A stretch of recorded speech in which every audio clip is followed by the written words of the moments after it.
Buenas tardes a todos y a todas. Vamos a comenzar la clase de hoy, que vamos a trabajar de manera sintética por la disponibilidad del tiempo de conexión de cada uno de ustedes. El tema de la democracia. En esta oportunidad vamos a trabajar 3 documentos que van a quedar cargados en la plataforma Moodle y que ustedes van a tener que estudiar durante esta semana y la siguiente para poder resolver los trabajos prácticos que van a quedar disponibles desde el lunes 16. Bien.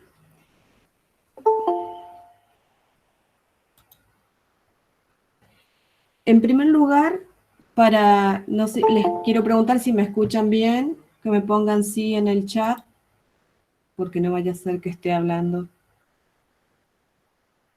Si se escucha bien, sí, profe, muchas gracias, Mica, y Matías y Aldana.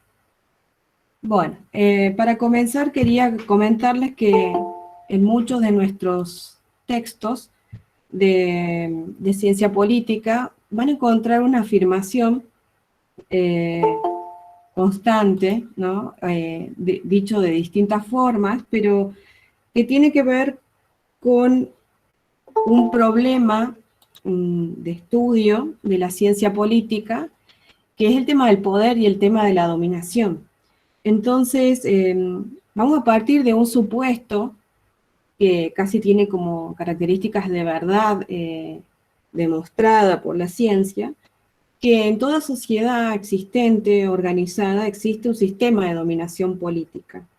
Es decir, que todas las sociedades que conocemos, ya sean como primitivas o más complejas como las sociedades actuales, va a haber un poder explícito que está instituido, o sea, que tiene formas de organizaciones, de manera tal que la sociedad se organiza eh, para que algunos o algunas manden y otros y otras obedezcan.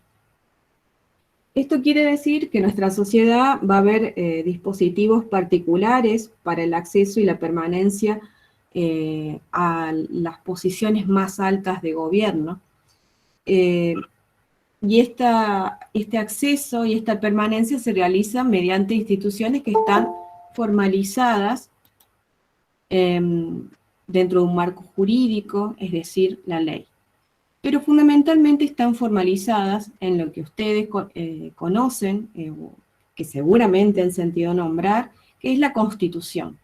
Están formalizadas en la letra grande, para decirlo de alguna manera, en la Constitución Nacional, que es nuestra ley fundamental, la ley que regula de manera general los comportamientos de la ciudadanía que vive o que habita la República Argentina. Disculpen que por ahí corte, pero todavía hay gente que está solicitando admisión.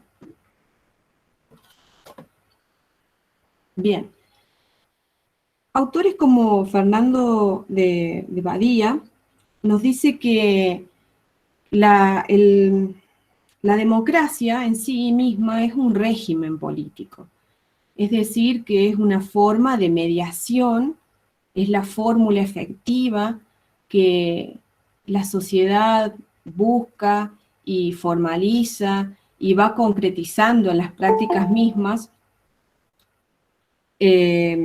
para determinar cuáles son los canales de acceso son las prácticas concretas para determinar los canales de acceso a las máximas posiciones de gobierno. Es decir, para hacer gobierno va a haber un canal definido y ese canal es el régimen político. Y lo que nosotros vamos a hablar es de este régimen político que es democrático.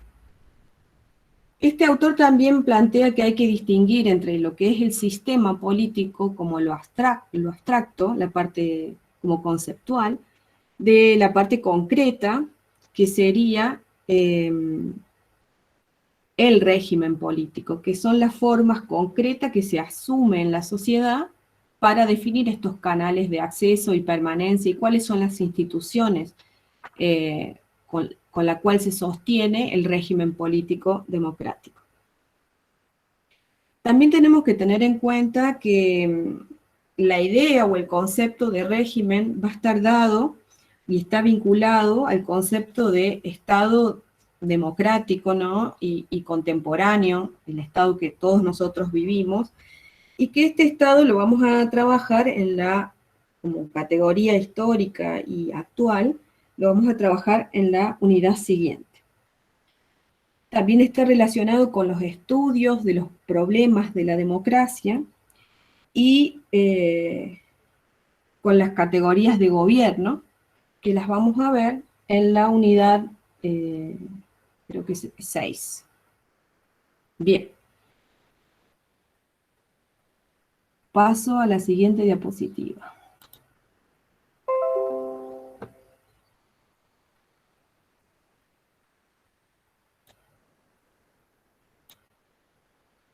Profe, ¿Sí?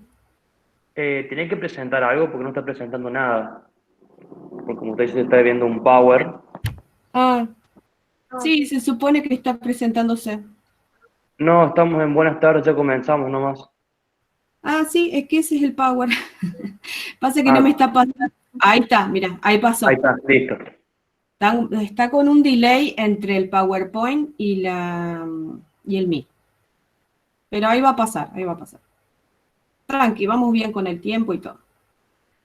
Bien, para analizar cómo funciona un régimen político democrático es necesario tener en cuenta 3 elementos constitutivos que miran los científicos sociales, ya sean de la ciencia política o de la sociología, o los lingüistas o los semiólogos, o a quien le interese mirar el régimen democrático, que ha sido especial preocupación, ¿no?, de la ciencia política, pero no significa que otras ciencias miren cómo funciona el régimen para entender, ¿no es cierto?, la cultura política o alguna institución específica.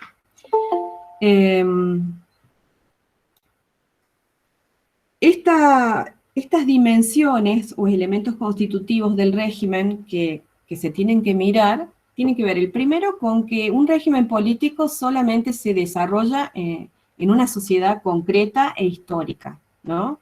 Y que esta sociedad, que puede ser, por ejemplo, la nuestra, desarrolla un sistema de instituciones políticas formales e informales que van a organizar las relaciones entre sociedad y Estado. Ustedes ya creo que han visto en historia, por ejemplo, la formación del Estado argentino, y se recordarán que es un proceso histórico que demandó muchísimos años desde que se separa, las Provincias Unidas se separan de la colonia española, o sea, dejan de ser colonia en 1810, ¿no? Y pasa por un montón de procesos en el que se van desarrollando un sistema de instituciones políticas formales, que si ustedes se recuerdan está la Junta Grande, el primer gobierno, hay asambleas donde se discute, hasta que llega la Constitución del 53 y presenta más o menos un sistema político que no era aceptado por todas las provincias, pero que más adelante, después de la batalla de Pavón, sí, bueno, se somete a Buenos Aires y se termina aceptando una constitución específica donde está desarrollado el sistema político de las instituciones formales que van a existir en lo que se le va a denominar República Argentina, que hasta el momento no estaba claro, ¿no?, que no se denominaba así. Pero también un conjunto de organizaciones que son informales, y cuando decimos informales significa que no están registradas en la ley, que no están en ninguna ley, y que tienen más que ver con las prácticas con las que actuamos o las prácticas de nuestros comportamientos como ciudadanía, ¿no? Y que también constituyen el régimen democrático como tal. Otro elemento constitutivo es el conjunto de instituciones políticas que se formalizan, como ya les decía, en un sistema normativo, y que básicamente es el artículo 1 de nuestra Constitución Nacional. donde dice que la República Argentina asume la fórmula representativa, republicana y federal. Cuando decimos representativa, decimos no es todo el pueblo, está haciendo referencia a la fórmula democrática, o sea, lo va a hacer a través de elecciones, donde se van a elegir representantes que van a gobernar en nombre de la ciudadanía o del pueblo o de la nación, según la referencia teórica que uno quiera utilizar. Y no son lo mismo, pero suelen usarse como de manera, como si fuesen sinónimos estas palabras. Uy, qué tarde. Bien. Y por último, otro elemento constitutivo que tiene que ver con el sistema ideológico que va a legitimar el funcionamiento de estas instituciones. Y que este sistema ideológico, por ejemplo, tiene que ver con lo que estábamos viendo en la unidad anterior, con los discursos políticos contemporáneos. Por ejemplo, el republicanismo, ustedes vieron ahí que había un conjunto de discursos que hacen que se asientan, ¿no?, en el imaginario colectivo de la población, de la ciudadanía, y creemos que la mejor forma de convivir en nuestra sociedad tiene que ver con un sistema democrático donde haya participación ciudadana, aunque no siempre sucede, y ya vamos a ver dentro de un ratito por qué, pero este sistema ideológico es el que va a justificar el funcionamiento de las instituciones.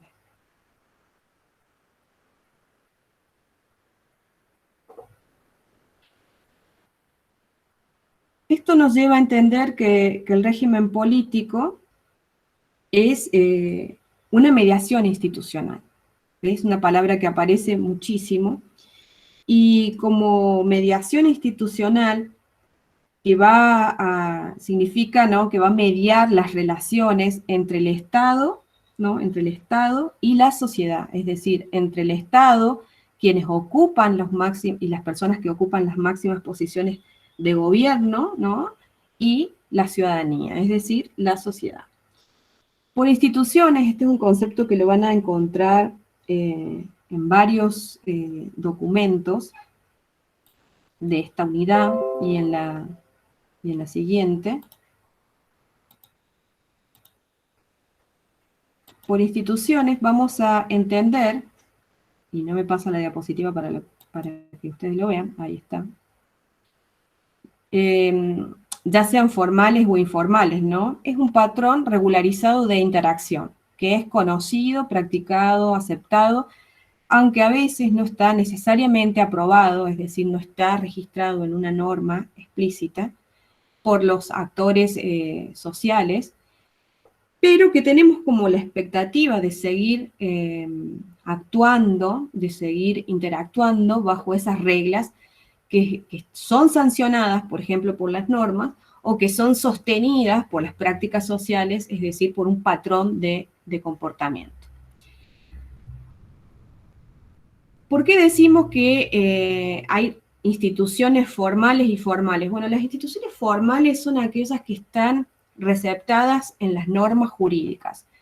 Y decimos, por ejemplo, las elecciones son instituciones que están totalmente reglamentadas en el Código Nacional Electoral, ¿no? En la Constitución aparecen y dicen cómo se tienen que hacer, después están reglamentadas, es decir, qué es lo que hay que hacer, cuáles son los pasos, quiénes están habilitados para votar, quiénes están habilitados para ser elegidos. Tenemos las leyes que organizan los partidos políticos, etc. Hay un montón de instituciones que funcionan y que están reglamentadas por normas jurídicas, pero también hay otras instituciones vinculadas a las prácticas que sostienen que sostienen y que forman parte del régimen político democrático. Muchas de esas instituciones pueden ser consideradas positivas, pero también no vi la pregunta en el chat, no sé si pasó algo.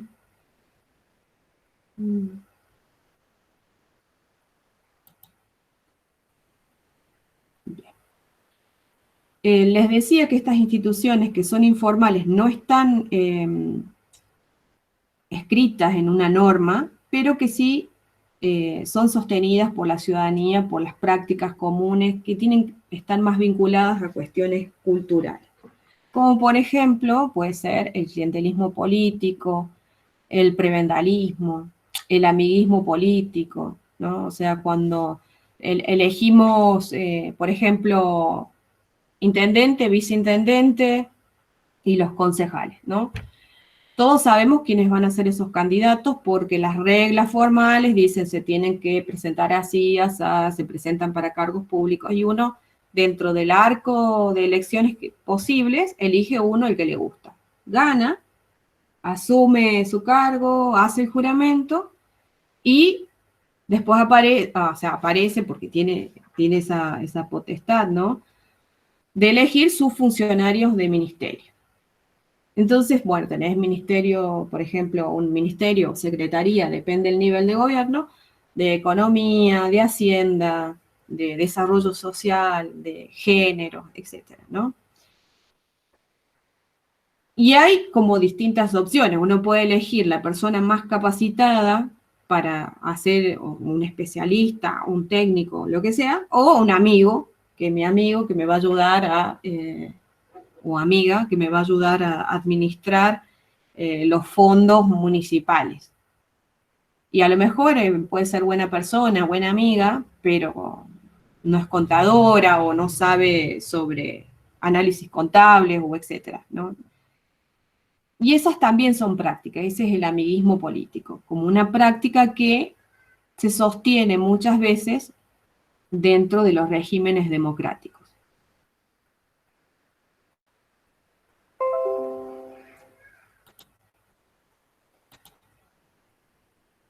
Bien, entonces, el régimen político democrático es una fórmula política institucional que va a articular las relaciones entre Estado y sociedad y va a determinar un determinado orden social y una cultura política específica. Esto quiere decir que ese régimen político está vinculado también a un determinado orden social que puede ser democrático, que puede ser justo, que puede tener en cuenta las necesidades de la población o no, y una cultura política que puede ser democrática o puede ser autoritaria, ¿no? Esta es una definición de régimen político más bien general. Las dimensiones de análisis vinculadas a los elementos que veíamos en la diapositiva anterior, tiene tres dimensiones. Una dimensión de análisis, esto quiere decir que puede ser mirado de manera científica o profesional. Estas tres dimensiones son una institucional, que se denomina fórmula política institucional, y hace referencia al conjunto de instituciones formales e informales que van a constituir lo que se llama el orden político, ¿no? Están las instituciones como, por ejemplo, a nivel municipal, la Intendencia, el Consejo Deliberante, el Tribunal de Contralor, y también puede haber un conjunto de instituciones informales conformado por ejemplo, asambleas barriales, asociaciones vecinales, punteros políticos, etc. Eso constituye el orden político. Pero también el régimen político democrático tiene otra dimensión que es sociohistórica. Está vinculada al orden político y que asume formas particulares según cómo se va articulando en el tiempo y en el espacio esa forma de vincularse de vincular la relación Estado-sociedad. Se va a delimitar, se va a definir un orden social específico y con esto quiero decir que no es lo mismo, por ejemplo, la sociedad política de Villa Mercedes a la de Fraga, a la de San Luis, a la de Río Cuarto, a la de Achiras, a la de Villa del Carmen, ¿no? O sea, si bien tenemos y compartimos una misma legislación, que puede ser, somos todos argentinos, entonces estamos todos bajo el imperio de la misma constitución, de una constitución provincial, pero tenemos estatutos municipales que hacen que nuestra sociedad política se organice de una determinada manera. Y vinculado a esto último, que es específico de cada sociedad sociohistóricamente situada, es una dimensión cultural, pues todo orden social nos afecta en el mundo de la vida, o sea, en el mundo de nuestra vida cotidiana.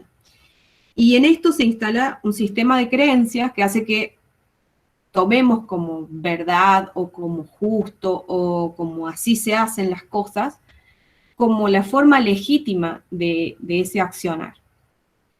Y eso va a configurar una matriz significante que es lo que se denomina el orden simbólico. Otros también le llaman el imaginario político compartido, ¿no? O sea, lo que puede creer o el sistema de creencias que hay en un conjunto de una población específica. Piensen cada uno de ustedes en sus lugares de origen o en el que están habitando en este momento, que hay ciertas características que pueden ser comunes a una especie de argentinidad en el sistema de creencias, pero que tenemos nuestras particularidades y están dadas por esta dimensión cultural que se va produciendo en el contacto con el otro, con la otra, en el cotidiano. O sea, en nuestras formas de vincularnos en el lugar donde habitamos.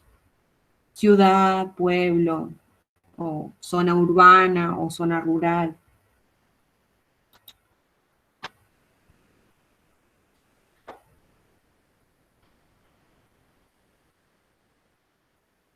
Me olvidé de traerme agua, chicos, me duele un poco la garganta.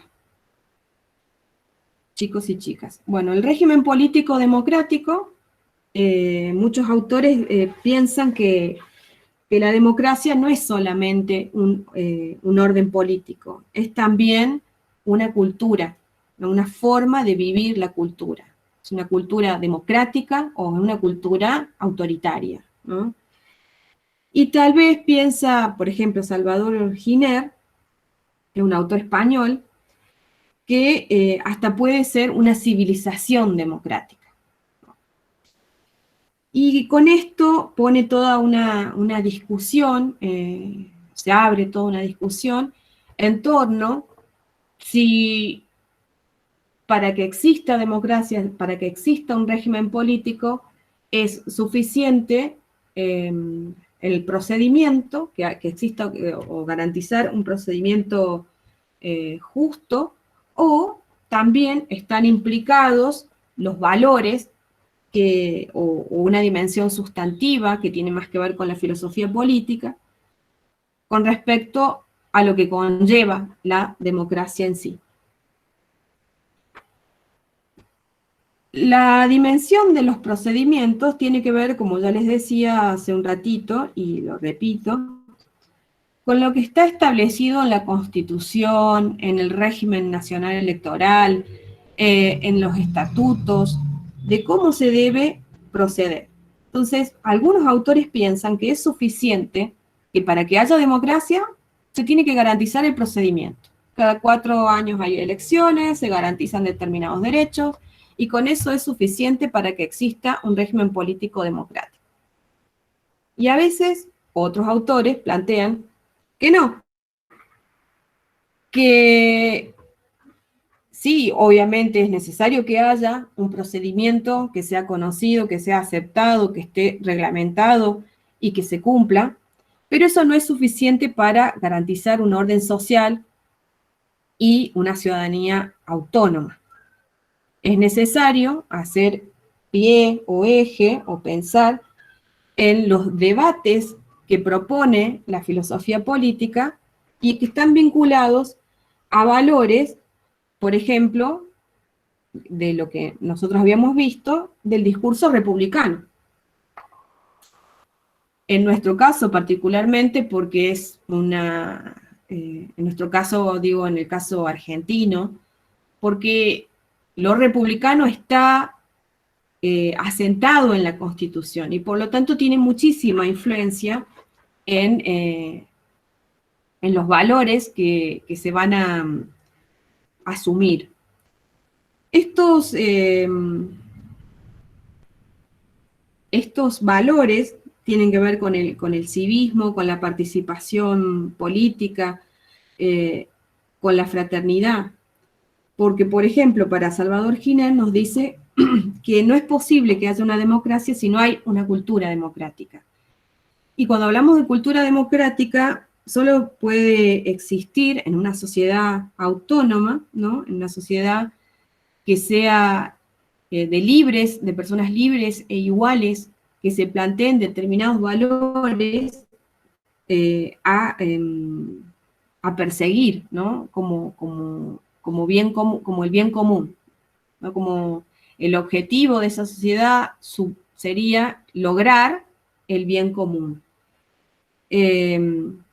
Como veíamos en el discurso republicano, en los videos anteriores, tenían que ver con o sea, el imperio de la Constitución, la división de poderes, valorar las instituciones que hacían a la construcción del debate público y la participación ciudadana, pero también definir un orden económico que se basara fundamentalmente en la igualdad y en la equidad, en la distribución de los recursos existentes en un territorio determinado. Y eso tiene que ver con una concepción más sustantiva.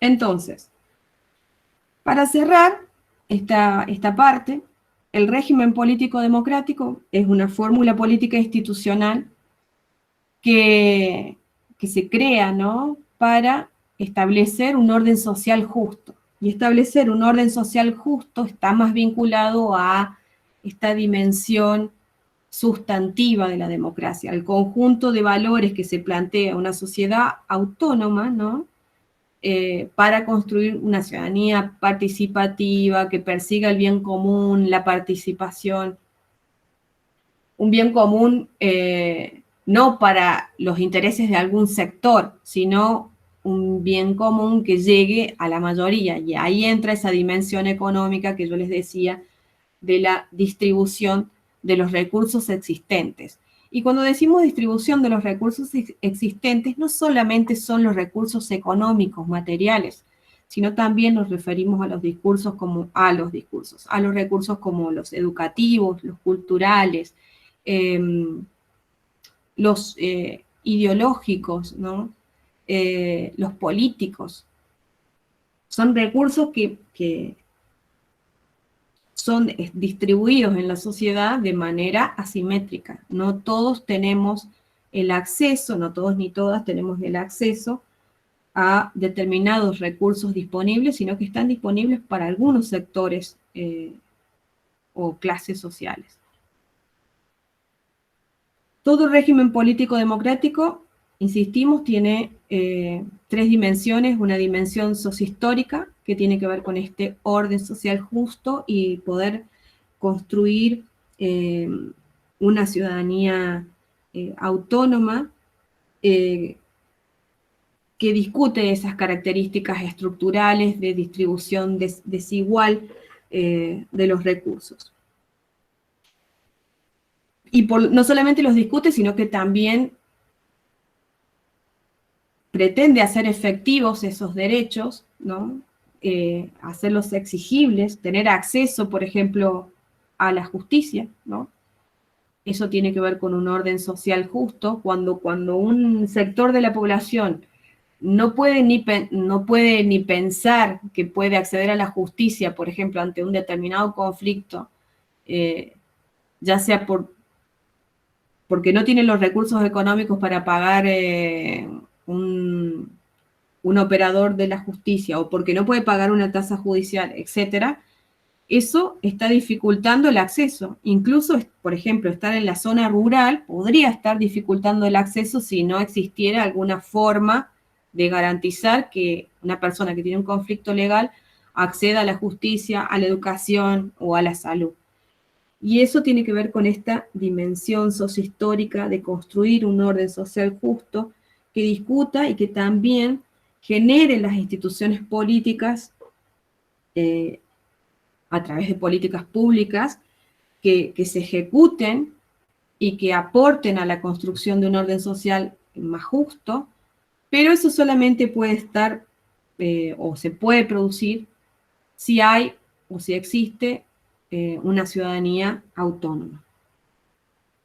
La otra dimensión es la formal, ¿no? De la institucionalidad, de cuáles son los tipos de instituciones reales que se producen entre esta combinación entre lo formal y las prácticas existentes. Lo que nos va a dar es una institucionalidad real, ¿no? Esto es lo que existe, es lo que es. No está ni bien ni mal, no le vamos a poner juicio de valor, es lo que se produce.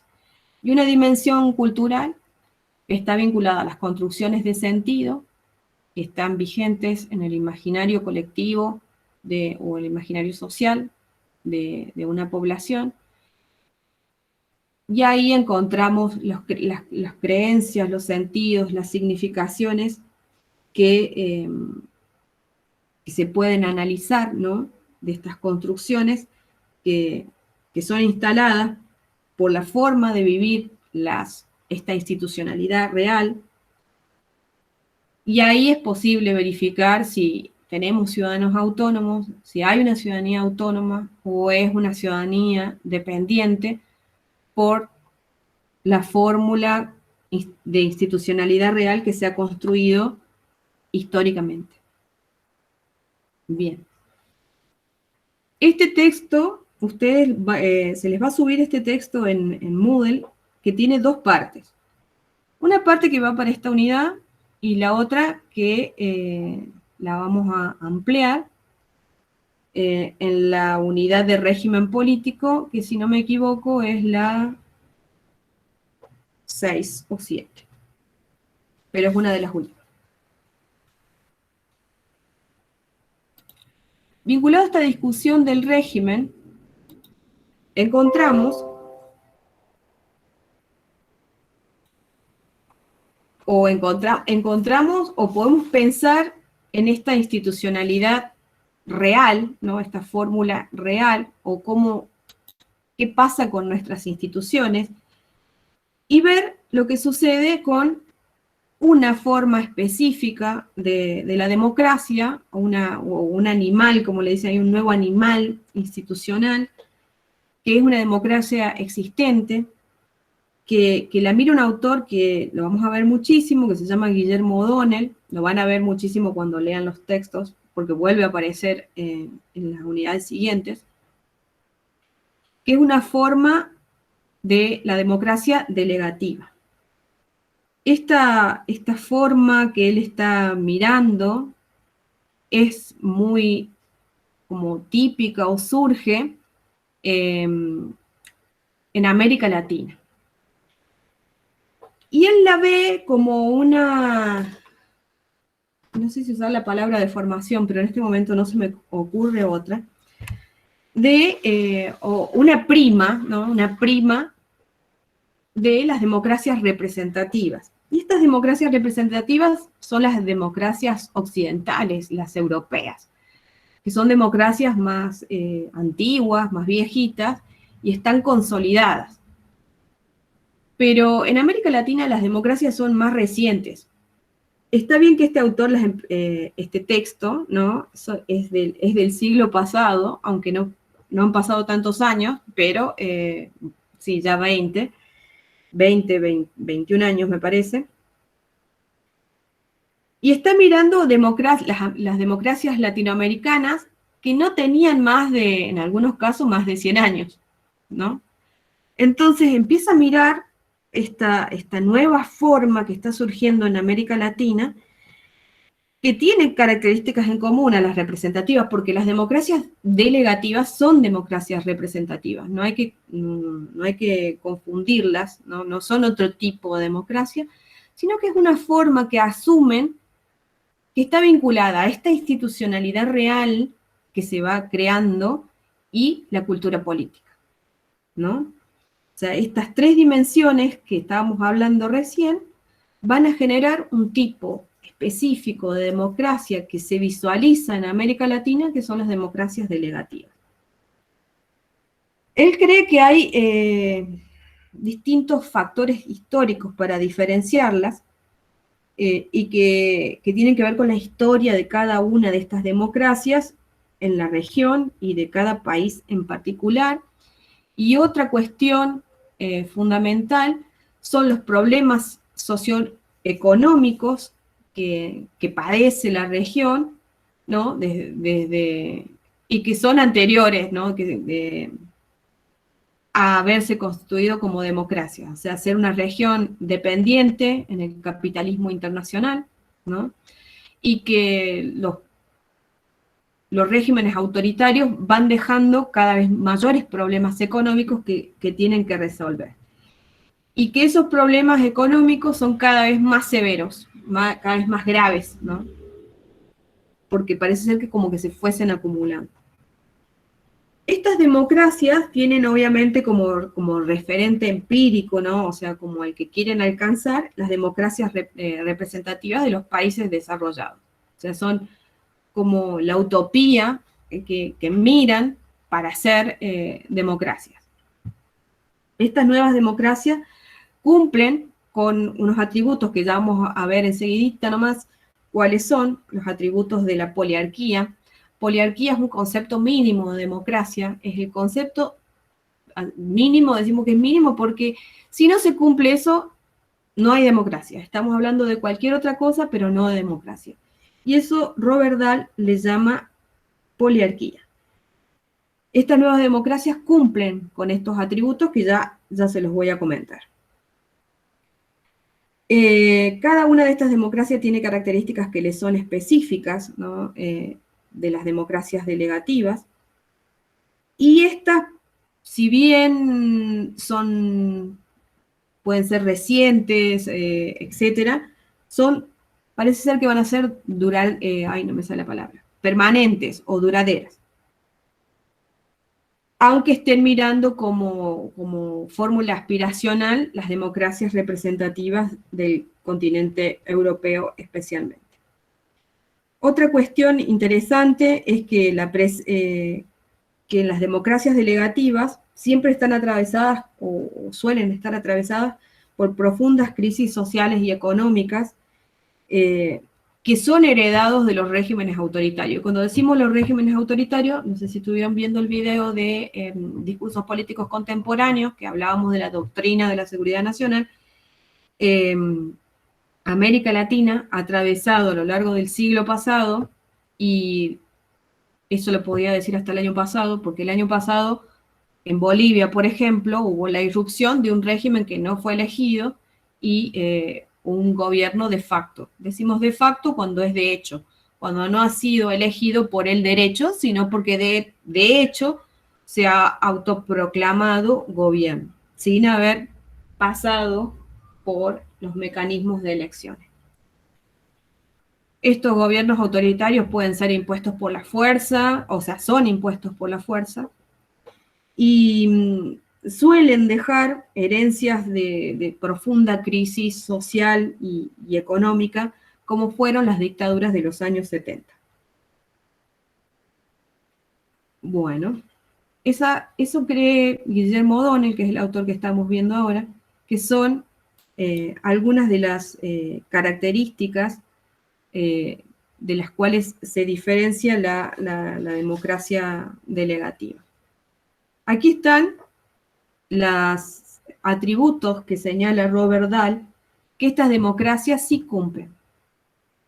Los 4 primeros de ellos están vinculados a las elecciones, que son que hay autoridades públicas que son electas, es decir, pasaron por el proceso de elecciones. Que esas elecciones, como proceso que está normativizado y reglamentado en las distintas leyes, según cada país, se da a través de elecciones limpias, libres y competitivas. ¿no? Se presentan distintos grupos a disputar el poder. Significa que no hay que ningún grupo, o sea, cuando decimos grupo es un partido político, no debería estar proscripto. Ha habido elecciones que sí ha habido partidos proscriptos, pero si esas elecciones no tienen esas características, ese atributo no se estaría cumpliendo. Pero generalmente las elecciones son limpias, libres y competitivas, es decir, que todos los grupos o partidos que están habilitados para participar lo hacen. Que el sufragio es universal, y cuando decimos universal está claro cuál es el demos o la población que puede votar. En nuestro caso es obligatorio a partir de los 18 años, y después de la edad jubilatoria uno puede decidir no ir a votar, o sea, no es obligatorio, y a partir de los 16 años, si la persona le interesa participar de la vida política, lo puede hacer. Vinculado a las elecciones limpias, libres y competitivas está el derecho a competir por los cargos públicos. Cualquier persona que está habilitada, según la edad, nacionalidad, etcétera, etcétera, puede competir por determinados cargos públicos. Por ejemplo, Sofía, no sé qué es lo que no entendiste. Bueno, o se le escapó el dedo, Sofía. Vi un signito de pregunta, pensé que era una pregunta. Les decía, derecho a competir por los cargos públicos significa que cualquier persona que cumpla con los requisitos que están en el régimen electoral puede participar de las elecciones. Pero fundamentalmente, sería como una condición, es que yo como individuo, o individua, o sujeta, no puedo participar de las elecciones porque a mí se me ocurre decir, hoy voy, me presento para presidente, para gobernadora. Lo tengo que hacer a través de una institución que es un partido político. Ese partido político tiene que estar reglamentado, es decir, tiene una etiqueta oficial que aspira, ¿no?, a participar de las elecciones. Si no tiene ese objetivo, no se considera partido, ¿no? Y los últimos, el 5, el 6 y el 7, estos tres atributos, constituyen derechos individuales que tenemos todas las personas, que es el derecho a la libertad de expresión, mientras yo no difame ni hiera el buen nombre de ninguna persona, yo tengo derecho a expresarme, ¿no? Mi opinión política acerca de todos los temas que tienen que ver con la discusión del debate político, la ciudadanía, o sea, de todos los temas que se les ocurra, siempre y cuando no cometa ningún delito con esa expresión, o sea, esté acusando a alguien de hacer tal cosa y no tengo pruebas, ¿no? Eso hay que ser cuidadoso. Una cosa es la libertad de expresión y otra cosa es cometer un delito en nombre de la libertad de expresión. El derecho a dar y recibir información alternativa. Es decir, yo tengo derecho no solamente a acceder a información que sea alternativa, dado que esto es fundamental para la toma de decisiones. O sea, si yo quiero tomar una decisión acerca de mi futuro personal, tengo que tener a mano y a disposición información alternativa para tomar las decisiones. O sea, la información no puede venir de un solo y único medio de comunicación, ¿no? Tiene que venir o tiene que producirse desde distintos ángulos. O sea, el análisis político debe producirse de distintas perspectivas, de distintos enfoques. Algunos lugares lo tienen muy complicado a eso, porque la información se genera desde un solo lugar y los otros medios de comunicación solamente replican esa información. Esto lo comento porque, por ejemplo, en San Luis, que es la provincia donde nosotros y nosotras habitamos, la información se produce desde el oficialismo, ¿no?, la información principal, y los otros medios de comunicación, especialmente las radios y revistas, replican esa información y en algunos casos suele ser analizada, pero solamente en algunos casos. Y por último, la libertad de asociación.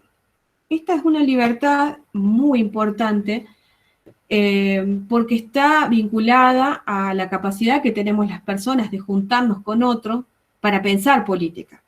Es decir, juntarme en un grupo, en un partido, para determinar o pensar las plataformas políticas que organicen la sociedad de determinada manera o de alguna manera alternativa, ¿no? Por ejemplo.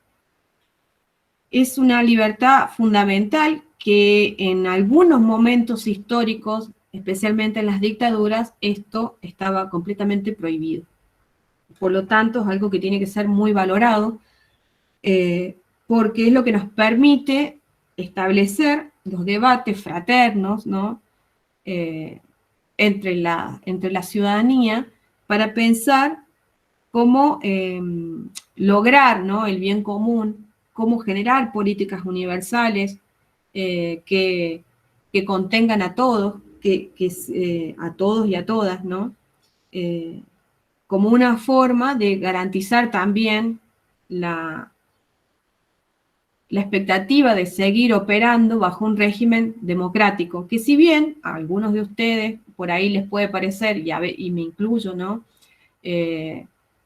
que no es un orden justo, pero tiene que ser un horizonte el cual o sea, la democracia es un horizonte que hay que seguir valorándola y peleándola como institución para que se sostenga, porque es mucho peor vivir en un régimen autoritario donde uno no puede tomar ninguna decisión que tenga que ver con su vida y con los destinos, ¿no?, futuros de la vida, de tu propia vida y de las próximas generaciones, ¿no?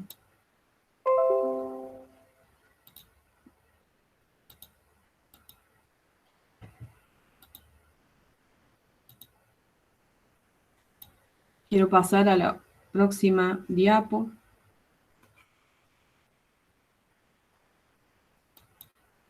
Ahí está.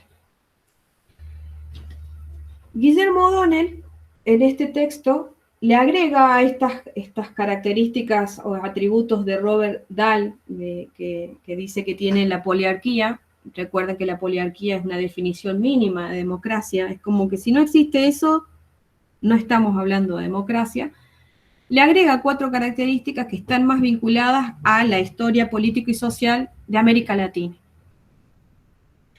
La primera de ellas es que las personas que hayan sido elegidas finalicen el mandato legal, que no tengan que terminar su gobierno de manera anticipada por presiones políticas que puedan, políticas económicas o de fuerza física, que puedan ejercer grupos que no han sido llamados o que no han sido autorizados para gobernar.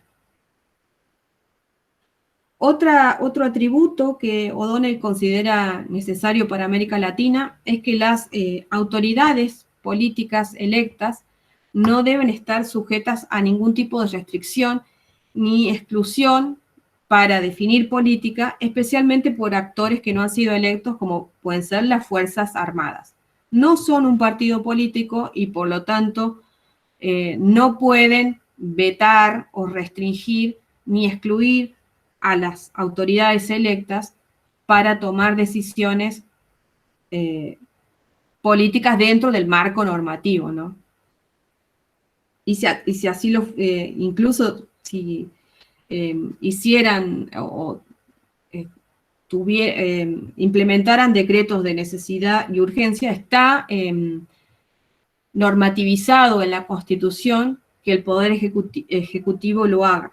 O sea, no puede ser la forma de gobernar, pero ante necesidad y urgencia, que pueden ser las crisis económicas, institucionales o políticas, lo puede hacer porque está autorizado por nuestra Constitución, pero no puede ser la forma de actuar regular de las autoridades ejecutivas. Lo ideal es que las leyes y las normativas sean trabajadas, discutidas y pensadas en el Congreso, en los dos Congresos, ¿no? En la Cámara de Diputados y en la Cámara de Senadores, que para eso está el Poder Legislativo. Otra cuestión, otro elemento central es que existe un territorio indisputado que define claramente cuál es el demo votante. Este territorio no puede estar en conflicto político con otro país, por ejemplo, o ser objeto de una guerra civil interna. Pensemos en países como, por ejemplo, Colombia, que hay determinados territorios que están bajo el dominio, ¿no?, de la FARC y que impide que ciertas instituciones, como por ejemplo la democracia, pueda operar en ese territorio. Y finalmente, el otro elemento que está vinculado a los regímenes autoritarios es que cada uno de nosotros y nosotras como ciudadanos tenemos una expectativa generalizada de que el proceso electoral y que las libertades que sostienen ese proceso se van a mantener en el futuro y de manera indefinida. Con esto quiero decir que nosotros, por ejemplo, nosotras pensamos que el año que viene va a haber elecciones legislativas y que se va a dar un recambio político.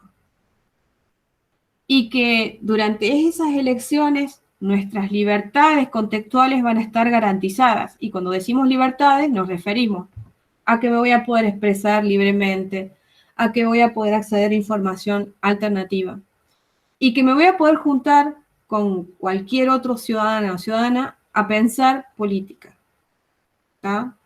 Y el que no lo quiere hacer no está obligado a juntarse, o sea, porque eso es lo bueno de las normativas, que uno está obligado a votar, obviamente, pero si no quiere juntarse, o si no quiere leer, o si no se quiere expresar, también lo puede hacer.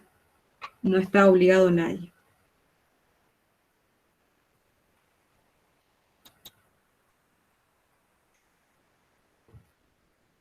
Un gran problema de las democracias, además de que a veces esos atributos pueden estar como complicados, son ciertas instituciones informales que conviven con las normativas. Por mencionar algunas, tenemos el hiperpresidencialismo, que ahí lo vamos a ver cuando hablemos un poquito de democracias delegativas, el clientelismo político, que existen dos tipos de clientelismo, un clientelismo que se le llama grueso, que es el intercambio de favores por votos, ¿no? Eso como en las elecciones es muy común decir, bueno, votá tal grupo político que te vamos a resolver no sé, lo de los bloques para que termines de construir tu casa, o te vamos a dar esta bolsa de alimentos, o te vamos a ayudar con los medicamentos, o pagar un viaje para que puedas resolver tu problema de salud, ¿no? Aparecen estas resoluciones de cuestiones económicas que tienen que ver con un intercambio económico a cambio del voto para garantizar la continuidad o no de determinado grupo político. Y el otro tipo de clientelismo, que es un clientelismo fino, más bien institucional, que está vinculado a la continuidad de determinadas políticas sociales, por ejemplo, de promoción de empleo, etcétera, que suelen ser usadas de manera clientelar. No te saco el plan o la beca si nos votás. Hay otras políticas que suelen definirse como clientelares, pero en realidad no lo son, pues no, la entrega o la continuidad no está atado a cuestiones de elecciones. Por ejemplo, la asignación universal por hijo no es, aunque a veces dicen, es clientelar, no lo es, porque la continuidad de esa política no está atada a que vos votes o no votes a nadie. O sea, se pierde con la mayoría de edad del niño o niña que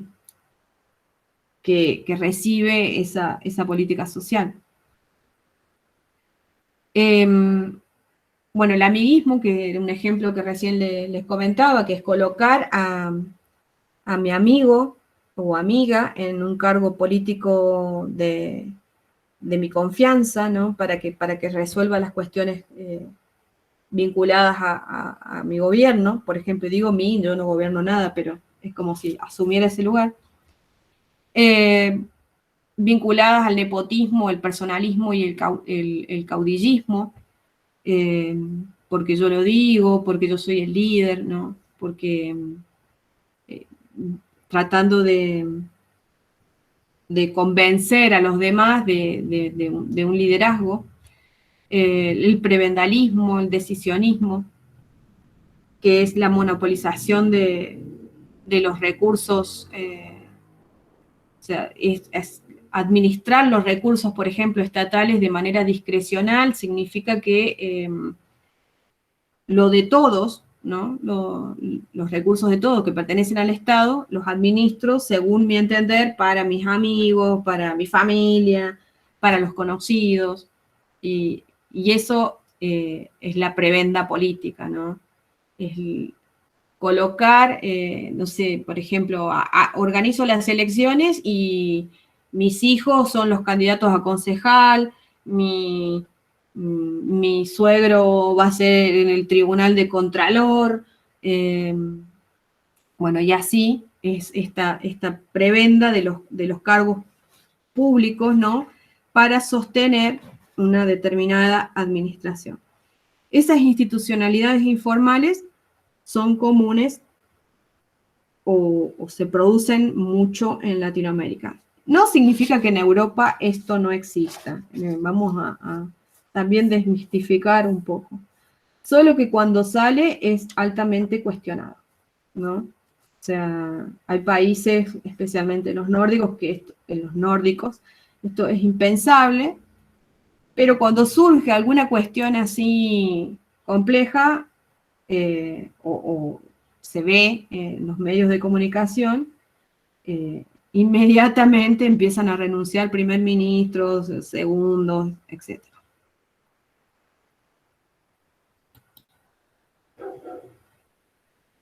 Un gran problema de las democracias delegativas y de las democracias, que es una característica que tienen las democracias latinoamericanas, es el problema de la accountability, es decir, quién controla a quién nos controla. Existen dos tipos de accountability, una horizontal y otra vertical. La horizontal tiene que ver con la que se produce entre las instituciones, ¿cómo decirlo?, que están legalizadas para hacerlo, que es un control como de pares, ¿no? El poder legislativo controla al ejecutivo a través de un organismo que genera, en el caso de la nación, que se llama la Auditoría General de la Nación, que va a ver cómo el poder ejecutivo aplica los recursos existentes que fueron aprobados en un presupuesto en las políticas. Si dice, voy a gastar tanto en educación y resulta que ese porcentaje no es respetado, va a decir, bueno, ¿a dónde fue ese recurso? O usted dijo que iba a hacer puentes y en realidad construyó mojones. Entonces, la Auditoría General controla eso, que esas obras sean de calidad, que los presupuestos no sean ni sobre ejecutados ni subejecutados, que no haya trampas, que es la prebenda política, ¿no? Que no haya corrupción en el manejo de la obra pública. Por ejemplo, estoy citando algunas cuestiones que pueden ser vistas o observadas en los medios de comunicación cuando hablamos de cómo se ejecuta la política pública en distintos niveles, ya sea a nivel nacional, a nivel provincial, a nivel municipal, ¿no? En todos los, o a nivel regional, porque hay obras que son compartidas por distintos estados provinciales, ¿no? Que asignan recursos para que se termine determinada, o se termine o se empiece determinada obra que beneficie a distintas provincias. Esa es la accountability horizontal, la que está dada por los pares, o sea, por instituciones que tienen esa función de controlar. Y el otro tipo de accountability es una palabra, es un neologismo que viene del idioma inglés y que significa, como, no literalmente, es difícil de traducir, pero es control de gestión. Es como si fuese el control de una gestión, pero no es la traducción literal. Y hay otra accountability que es vertical, electoral. Cuando decimos vertical a veces nos suena que es de arriba hacia abajo. En este caso es de abajo hacia arriba y tiene que ver con las elecciones. O sea, cada 4 años la ciudadanía tiene la posibilidad de decir, no me gustó esto, no me gustó este gobierno, no me gustó cómo funcionó este partido, y lo cambia por otro. Es decir, que las elecciones funcionan como una especie de premio, castigo a los gobernantes. Y hay otro tipo de accountability vertical, que se le llama también vertical social, que está dada por los movimientos sociales, por las organizaciones sociales y por la opinión pública. A veces esta combinación suele modificar determinada política en función de lo que se está generando en la opinión pública. Y hay en opinión pública, ojo, que no quiere decir que sea la sociedad la que esté opinando. Muchas veces son los medios de comunicación que están haciendo opinar o que están haciéndole decir a la opinión pública cosas que no dice y que la imponen como la visión de la mayoría. En eso hay que estar atentos. Bien, les quería señalar casi se me cae el teclado cuando me moví. Ciertas características de las democracias delegativas que van a encontrar en el texto y que me parece que son interesantes. Voy a tomarme unos minutitos más para decírselas.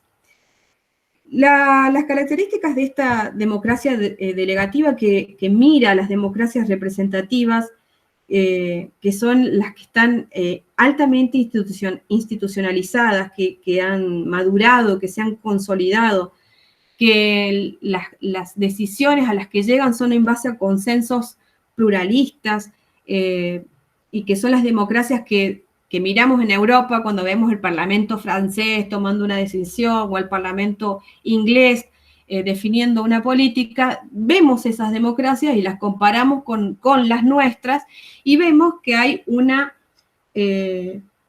un funcionamiento muy fuerte del Poder Ejecutivo por sobre los otros poderes políticos, que son el Ejecutivo y el Judicial. También hay democracias que son altamente judicializadas, o sea, que no funcionan si no pasa por la Corte, o sea, que no puede gobernar el Ejecutivo si no pasa por la Corte. No es en nuestro caso, pero a veces opera en ese sentido. Bien, las democracias delegativas son una democracia donde tiene mucha potencia, mucha fuerza el poder ejecutivo.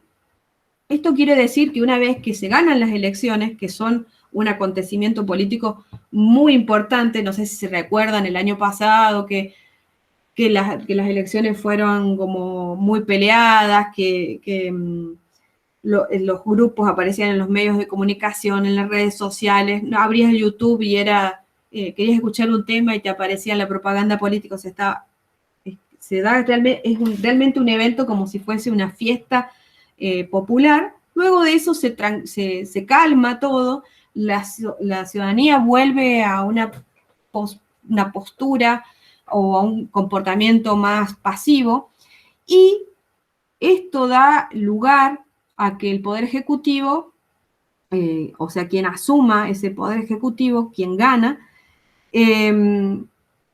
pueda gobernar como crea que le parezca conveniente. Esto significa que solamente, bueno, va a estar restringido por la cruda realidad. Pensemos que cuando decimos esto, un ejemplo muy, muy fuerte es, por ejemplo, el gobierno actual gobierna, por ejemplo, en el caso de decir, bueno, voy a seguir o no con el ASPO o el DISPO, dependiendo de cada lugar ¿cómo se dice? La circulación del virus, si es comunitario o no. O sea, es impuesto eso, está restringido toda esa política de gobierno por la realidad que tiene en este momento. O sea, una pandemia que algunos podemos creer, otros podemos no creerla, pero que es una situación que existe no solamente en nuestro país, sino que existe en el mundo. Y que está limitado a su vez por la Constitución, es decir, va a hacer lo que hasta lo que la Constitución le permite, pero en general puede gobernar como crea que le parezca conveniente. Puede, por ejemplo, elegir pagar o no la deuda externa, puede elegir o no comprar las vacunas, puede elegir o no hacer o proponer una educación virtual o presencial, ¿no? O sea, gobierna según crea o considere necesario. El presidente o el poder ejecutivo encarna, ¿no?, los intereses de la nación y por lo tanto es el principal definidor, ¿no?, o guardián de esos intereses. Define qué es el bien común. Por ejemplo, volvamos al tema de la cuarentena, dice el bien común en este momento, lo más valorado, va a ser la salud de la población, especialmente de aquellos sectores que están en riesgo. Y por eso determina o señala o se conduce hacia determinada política económica, social, sanitaria, etc. No necesariamente el Poder Ejecutivo tiene que respetar las promesas de campaña, ¿no? O sea, no necesariamente lo que dijo para ganar las elecciones lo tiene que respetar. De hecho, en nuestra historia política generalmente se construye una plataforma que si después la compara con las políticas que desarrolla o los resultados que arroja en la balanza determinado gobierno, poco tiene que ver con lo que planteó en la campaña. Cada uno de ustedes puede sacar sus propias conclusiones, de hecho las debe hacer, de los distintos momentos históricos que ha vivido en su vida, y si le gusta la historia, también puede ver qué pasó con otros gobiernos. La figura del Poder Ejecutivo generalmente se asume como una figura paternal, como un padre de familia que va a cuidar, ¿no?, lo que sucede en esa nación. Y en base a ese tipo de vinculación así paternal, paternalista, es que se va a basar esa política o la ejecución de determinadas políticas sociales, económicas, etc. Los candidatos presidenciales se van a establecer como figuras que están por encima de todas las diferencias o los clivajes de clase y de partidos. Se establece como si fuese la síntesis de la nación, la síntesis de la representación del interés común, del bien común. También suele pasar, cuando se construye una figura tan fuerte que se le delega toda esta responsabilidad en un solo sujeto, que las otras instituciones, como por ejemplo las legislativas o las judiciales, funcionen como si fuese un estorbo, especialmente para este tipo, vuelvo a la diapositiva anterior, para este tipo de accountability, es decir, el control de gestión que realizan las instituciones de pares, que han sido elegidas, ¿no?, para cumplir esa función. Entonces, la accountability, este control de gestión, es un impedimento para un tipo de autoridad delegada. Decíamos que este poder ejecutivo en las democracias delegativas interpreta cuáles son los intereses de la nación y muchas veces recurre como a elecciones tras elecciones para la toma de decisiones. O sea, bueno, si no están de acuerdo, o que se haga un plebiscito, o que se haga una consulta popular, etc. Pienso como ejemplo, cuando hace unos años, no sé si ustedes eran chicos, o capaz que eran muy chiquitos, algunos, otros no, cuando se llamaban elecciones en la provincia de San Luis para ver si continuaba el plan de inclusión social, ¿no?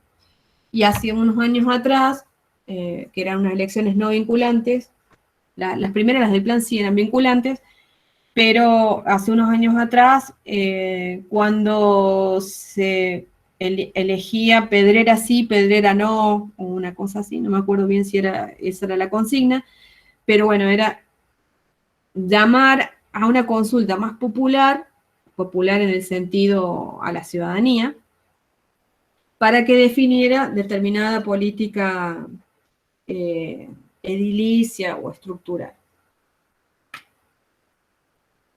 Bueno, las elecciones ya les decía que son un acontecimiento muy emotivo y después después de esa emoción que es vertiginosa, como una especie de montaña rusa, se pretende que en la caída la población, la ciudadanía, se repliegue a sus casas y vuelva a un comportamiento político más pasivo.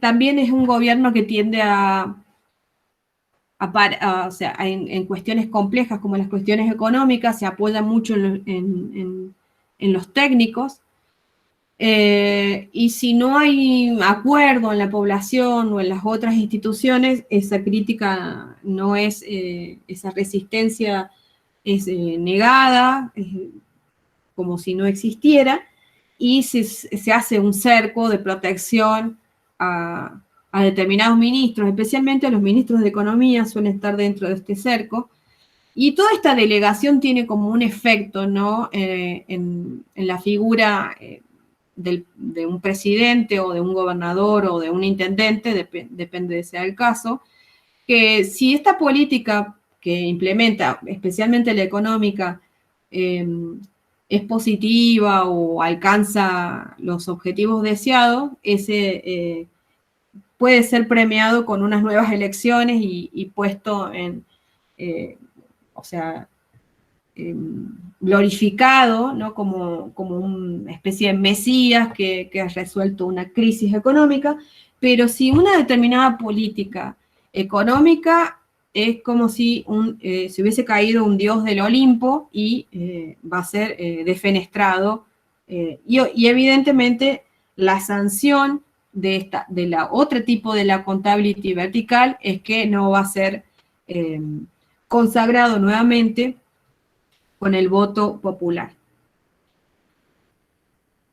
Bien, quería volver a repetirles una idea que no sé si quedó firme, es que las democracias delegativas son democracias representativas, son primas, ¿no? Es como si fuesen primas hermanas, porque las democracias representativas también incluyen este elemento de delegación, ¿no? Pasa que en las delegativas ese elemento es como el que está más exacerbado, porque las democracias delegativas no gobierna el pueblo, sino el representante, ¿no? No gobierna la ciudadanía, sino el que es el representante.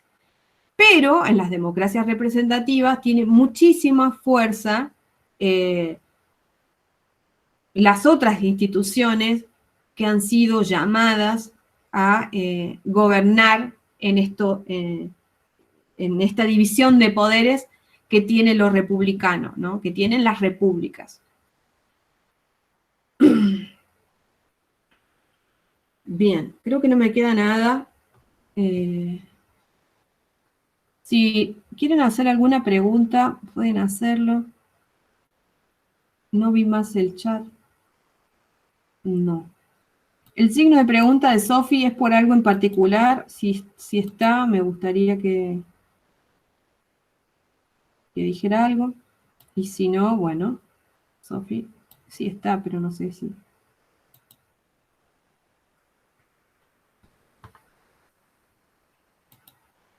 Bueno, si no tienen ninguna pregunta, damos por terminado la clase de hoy. con esto estaría ya todo lo de la unidad de democracia. Les recomiendo la lectura para las próximas semanas. El lunes que viene hay práctico, no se olviden. Veo que no hay preguntas.